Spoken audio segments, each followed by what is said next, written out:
بس اتنا بھلا کرنا ہر ایک سے محشر میری معاف عطا کرنا، وہ وقت قیامت جب ہر اپنا پرایا۔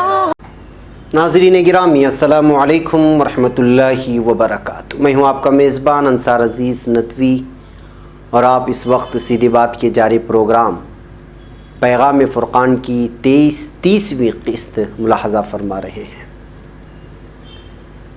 ناظرین، سورہ بقرہ کی آیت نمبر 17 اور 18 آج ہمارے پیش نظر ہے۔ پہلے ہم ان کی تلاوت کرتے ہیں، پھر ان دو آیات میں موجود الفاظ کے انفرادی معنی سمجھنے کی کوشش کرتے ہیں، تاکہ قرآن میں موجود عربی الفاظ سے ہم لوگ مانوس ہوتے چلیں، پھر ان کا مکمل اردو ترجمہ آپ کی خدمت میں پیش کرنے کی جسارت کرتے ہیں۔ ناظرین، آیت ہے اعوذ باللہ من الشیطان الرجیم، بسم اللہ الرحمن الرحیم، مثلهم كمثل الذي استوقد نارا فلما اضاءت ما حوله ذهب الله بنورهم وتركهم في ظلمات لا يبصرون صم بكم عمي فهم لا يرجعون۔ الفاظ کے الگ الگ معنی ہیں۔ مثلهم، ان کی مثال، کمثل، جیسے مثال، الذی، اس شخص، استوقد، جس نے بھڑکائی، نارن، آگ، فلما، پھر جب، اضاءت، روشن کر دیا، ما حولہ، اس کا ارد گرد، ذہب، چھین لیا گیا، چھین لی، اللہ نے، بنورہم، ان کی روشنی، وترکہم، اور انہیں چھوڑ دیا، فی ظلمات،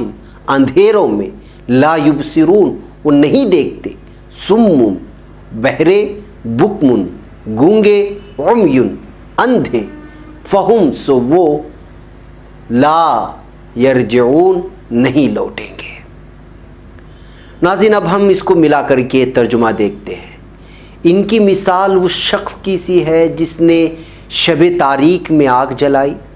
جب آگ نے اس کے ارد گرد کی چیزیں روشن کر دیں تو خدا نے ان کی روشنی زائل کر دی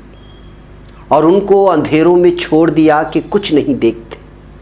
یہ بہرے ہیں، گونگے ہیں، اندھے ہیں کہ کسی طرح سیدھے راستے کی طرف لوٹ ہی نہیں سکتے۔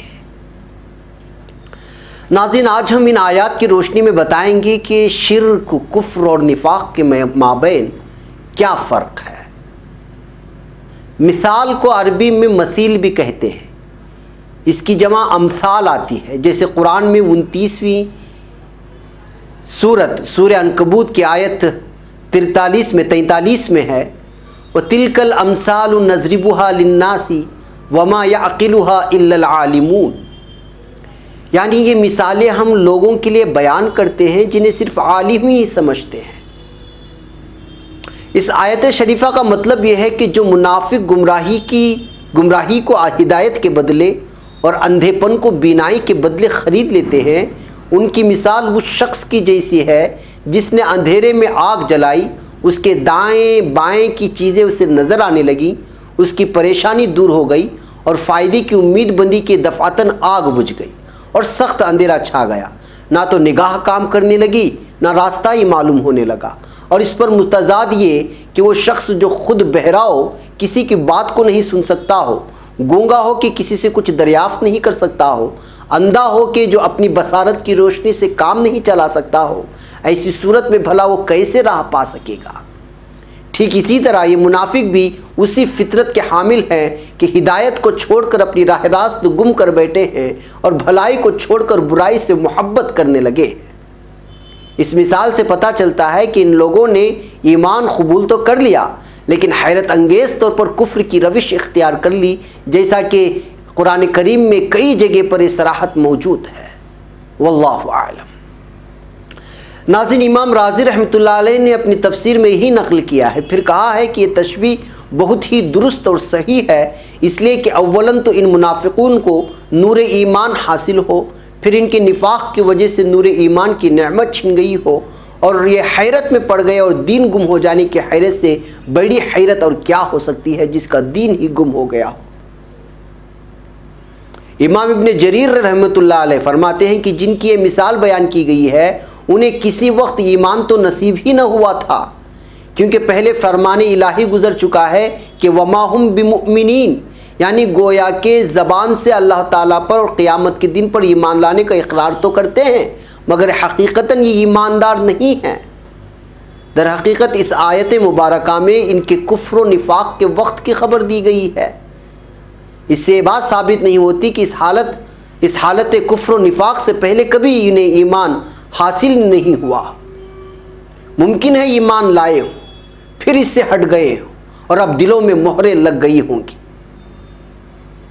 دوسری جگہ قرآن کریم کی 63ویں آیت سورہ منافقون کی آیت نمبر 3 میں ہے ذَلِكَ بِأَنَّهُمْ آمَنُوا ثُمَّ كَفَرُوا فَطُبِعَ عَلَىٰ قُلُوبِهِمْ فَهُمْ لَا يَفْقَهُونَ، یعنی اس لیے ہے کہ انہوں نے ایمان کے بعد کفر کیا، پھر ان کے دلوں پر مہر لگ گئی، اب وہ کچھ نہیں سمجھتے۔ یہی وجہ ہے کہ اس مثال میں روشنی اور اندھیرے کا ذکر ہے، یعنی کلمہ ایمان کے ظاہر کرنے کی وجہ سے دنیا میں کچھ نور ہو گیا مگر کفر کے چھپانے کی وجہ سے پھر آخرت کے اندھیروں نے انہیں گھیر لیا۔ جی ہاں ناظرین، جیسا کہ آپ جانتے ہیں کہ یہ منافقین کی علامتیں بیان کی جا رہی ہیں اور گزشتہ کئی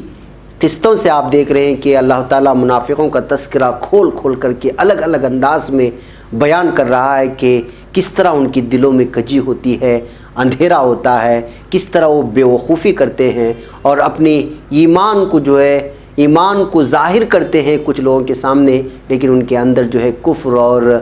توحید سے دوری ہوتی ہے اور کفر ان کے دلوں میں رچا بسا ہوتا ہے۔ وہ لوگوں کو دھوکہ دیتے ہیں، صحابہ کو دھوکہ دیتے ہیں، اور کس طرح دھوکہ دیتے تھے اس ساری کی ساری چیزیں اللہ تعالیٰ سورہ بقرہ کی ان شروع کی آیتوں میں تذکرہ کر رہا ہے اور کھول کھول کر کے بیان کر رہا ہے، کیونکہ منافقت یہ وہ چیز ہے کہ سامنے آپ کو محسوس تو ہوتا ہے کہ آپ کا دوست ہے، لیکن وہ سب سے بڑا دشمن ہوتا ہے جو آپ کے اندر کی بھیدوں کو نکال کر کے دنیا کے سامنے پیش کرتا ہے۔ شاید یہی وجہ ہے کہ اللہ تعالیٰ ان منافقین کے بارے میں جتنی بھی خصلتیں ہیں، ان کی برائیاں ہیں، وہ ساری کی ساری چیزیں ایک ایک کر کے الگ الگ انداز میں ہم تمام پوری امت مسلمہ بلکہ قیامت تک آنے والی انسانیت کے سامنے کھول کھول کر کے بیان کر رہا ہے۔ بہرکیف ناظرین، آج کے ہماری اس ایپیسوڈ میں وقت ہو چلا ہے، یہ سلسلہ جاری رہے گا۔ ہم اگلی قسط میں انشاءاللہ اسی بحث کو آگے بڑھائیں گے۔ تب تک کے لیے اپنے میزبان کو اجازت دیں۔ والسلام علیکم ورحمۃ اللہ وبرکاتہ۔ رب ہے دعا تجھ سے بس اتنا بھلا کرنا، ہر ایک سے محشر میری معاف عطا کرنا۔ وہ وقت قیامت جب ہر اپنا پرایا ہو،